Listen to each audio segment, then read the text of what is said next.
New year পালনের জন্য তেহারি রান্না করেছিলাম, কিন্তু ভিডিওটা আপলোড করতে পারিনি। অনেক ব্যস্ততা এবং আমার ফোনটা একদম লোড হয়ে গিয়েছিল। আসসালামু আলাইকুম।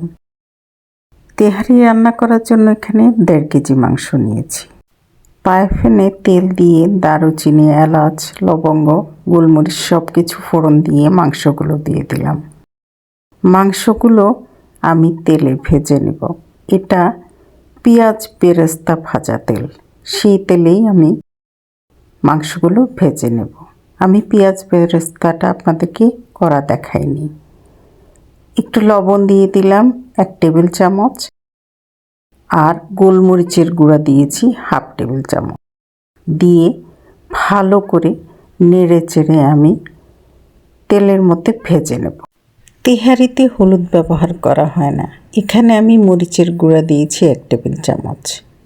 এখন টক দই দিয়ে দিব 1.5 কেজি মাংসে 4 টেবিল চামচ। টক দইগুলো দিয়ে ভালো করে নেড়ে চেড়ে আমি তেলের মধ্যে মাংসটা ভেজে নেব। আমি এখানে কোনো পানি ইউজ করিনি। তারপরে একটু জিরার গুঁড়া, একটু ধনিয়ার গুঁড়া, গরম মশলা পাউডার দিয়ে দিলাম। আদা রসুনের পেস্ট দিয়েছি। আদা 1.5 টেবিল চামচ, 1 টেবিল চামচ রসুন, সব পেস্ট দিয়ে ভালো করে মিলিয়ে নিয়ে কাঁচামরিচ দিয়ে দিলাম। এটা আমি কাঁচা ঝালেই তেহারিটা রান্না হয়, কাঁচা ঝালেই করব। পেঁয়াজ আর কাঁচামরিচ একসাথে বেটে নিয়েছি। বেরেস্তা এবং বাদাম বেটে নিয়েছি, দুটোই দিয়ে দিলাম। এটাই তেহারির স্বাদকে অনেক গুণে বাড়িয়ে দেবে। এখানে আমি কিছু মশলা, শুকনো মশলা নিয়েছি, দেখতে পাচ্ছেন আপনারা। সেই মশলাগুলো আমি মিক্সিতে গ্রাইন্ড করে সেটা দিয়ে দিলাম। এই মশলাটা দেওয়ার পর পুরো বাড়িতে তেহারির একটা সুগন্ধ মৌ মৌ করছে। আমার ছেলে বারবার ঘুরে ঘুরে আসছে কখন রান্না হবে। অসাধারণ হয়েছিল এই তেহারি। তারপরে কিছু আলু বোখারা দিয়ে দিলাম টেস্টটা বেড়ে যাওয়ার জন্য। এখন মাংসটা কষিয়ে নিয়ে আলু দিয়ে দিলাম। আলু দিয়ে মাংসের সাথে একটু ভুনে নেব।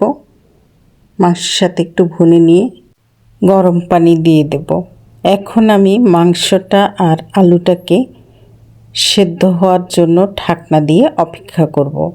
আমি এখানে মাংসে বেরেস্তা ভাজা তেল কিছুটা তুলে রেখেছি, কারণ তেলটা অনেক বেশি ছিল। প্রিয় ভিউয়ার্স, আমার ভিডিওটা আপনারা কোথা থেকে দেখছেন কমেন্টে জানাবেন। আমার মাংস আর আলুটা সেদ্ধ হয়ে যাবার পর ধুয়ে রাখা বাসমতি 600 গ্রাম চাল আমি ঝাঁঝরিতে তুলে রেখেছিলাম, সেটা দিয়ে দিলাম। তারপর সরিষার তেল দিয়ে দিলাম। এই সরিষার তেল দেব বলে আমি কিছুটা তেল আগে তুলে রেখেছি। আমি এখানে 600 গ্রাম বাসমতি চালে 4 কাপ পানি দিয়েছি, কারণ বাসমতি চাল সেদ্ধ হতে পানি বেশি লাগবে।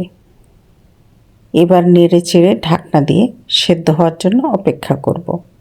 আমার এই রেসিপি আপনারা ফলো করলে আমি হলপ করে বলতে পারি আপনারা অন্য তেহারির রেসিপি ভুলে যাবেন। কিছু কাঁচামরিচ দিয়ে দিলাম। মাংসে আমি আগেই লবণ দিয়েছি।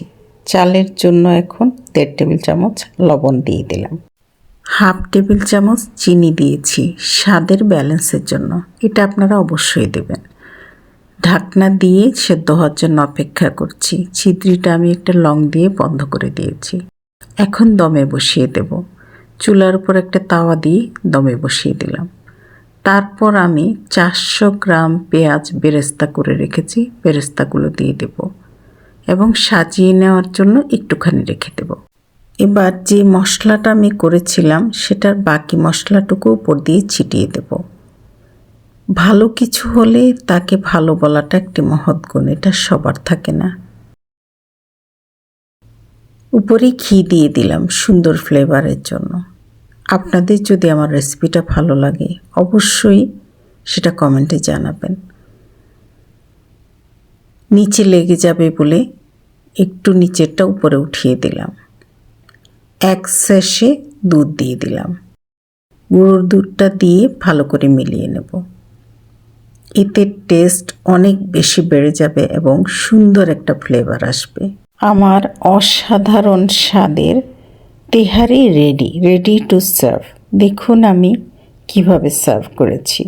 আমি এটা রায়তার সাথে সার্ভ করেছিলাম। পরে আমি রায়তার রেসিপিটা আপনাদেরকে দিয়ে দেব। কথা হবে পরের রেসিপিতে। আলহামদুলিল্লাহ, অনেক মজা হয়েছিল। রেসিপিটা ফলো করে আপনারা তৈরি করলে আমার সাথে শেয়ার করবেন।